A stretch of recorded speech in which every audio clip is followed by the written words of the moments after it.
parce que j'aimais bien cette idée qu'il y ait des empreintes de monstres fabuleux qui jalonnent la Terre. Et je me disais, waouh, il y a eu ces animaux époustouflants qui étaient là, et moi maintenant, petit garçon de 6-7 ans, je suis là. Et ils existaient déjà dans ma pensée. La vie ayant été plutôt compliquée pour moi, dès l'enfance, très vite j'ai cherché d'autres modalités de compréhension de mon propre passé, de ma propre histoire.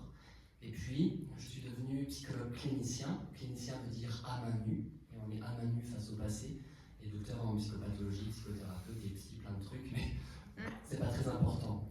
Ce qui est important, c'est que, Mona, tu disais que le passé est passé, et pourtant, moi, quand je reçois un patient en grande souffrance, même s'il ne parvient pas à se rendre compte de son histoire, de ce qu'il a constitué comme sujet singulier, je vois sa douleur, l'angoisse, la mélancolie, les marques éventuelles dont il va couvrir son corps. Le passé est vivant et a priori destructeur. Il parle dans une langue que le patient n'arrive pas à démêler, qu'il porte dans sa chair, qu'il porte dans sa pensée. C'est pour ça que je trouvais ce que tu disais, Anis, très intéressant. C'est que le passé, même lorsqu'il semble un plein, un choc, un accident de voiture, une maladie, un viol, quelque chose d'extrêmement grave, d'extrêmement identifiable, il laisse une lacune. Pourquoi moi? Pourquoi mon fils que j'ai perdu d'un cancer? Pourquoi les autres? Un vide de sens. Et si j'ai accepté d'être là aujourd'hui, c'est bien parce que pour moi, la question centrale qui nous préoccupe tous en tant qu'êtres humains, c'est la manière dont le langage va venir irriguer cette empreinte. Ce que nous allons faire de ce vide. Parce qu'en réalité, même sans avoir rien vécu de traumatisant ou de douloureux, nous sommes tous manquants. On vient au monde, c'est un manque qui nous met au monde, et un certain manque nous attend à la fin de notre vie. Et on peut acheter tout ce qu'on veut, des voyages, des expériences, consommer même du psy, du développement personnel ou que sais-je, nous manquons. Nous sommes incomplets. Du moment où nous naissons, il y a cet inachèvement qui est ce que les Grecs auraient appelé un pharmacon, un poison et un remède à la fois.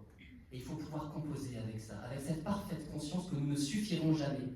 Et que même le langage, qui est le seul moyen de surmonter cette béance-là, est insuffisant. Les mots que je suis en train d'utiliser pour m'adresser à vous, ils se sont constitués à partir de toutes mes lectures, à partir de toutes mes expériences. J'y greffe quelque chose d'une singularité, d'une sensibilité personnelle. Mais la manière dont vous allez les accueillir sera légèrement différente que la manière dont j'essaie de vous les transmettre. Une personne qui consulte un analyste, qui consulte un psychologue, fait cette expérience-là. Le fait que ça ne suffit pas, mais c'est tout ce qu'on a. Des mots, des personnes pour les faire vivre, et des personnes qui en souffrent. Et c'est pour ça que toute forme de thérapie est toujours un acte de créativité. Parce qu'il y a des lacunes, on ne sait pas ce qui s'est forcément produit dans notre passé. Freud parlait de traces amnésiques, c'est-à-dire de traces oubliées, mais qui irriguent, qui s'instillent dans la mémoire.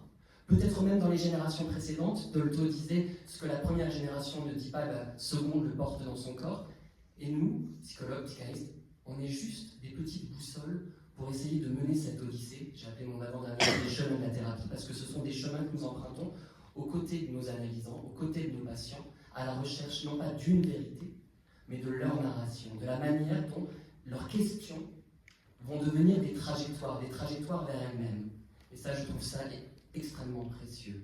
Cette créativité nécessaire, anonyme, parce que la plupart du temps, ça ne quittera jamais le cabinet. Et pourtant, cette créativité-là, elle nous sauve la vie et elle nous rend libre.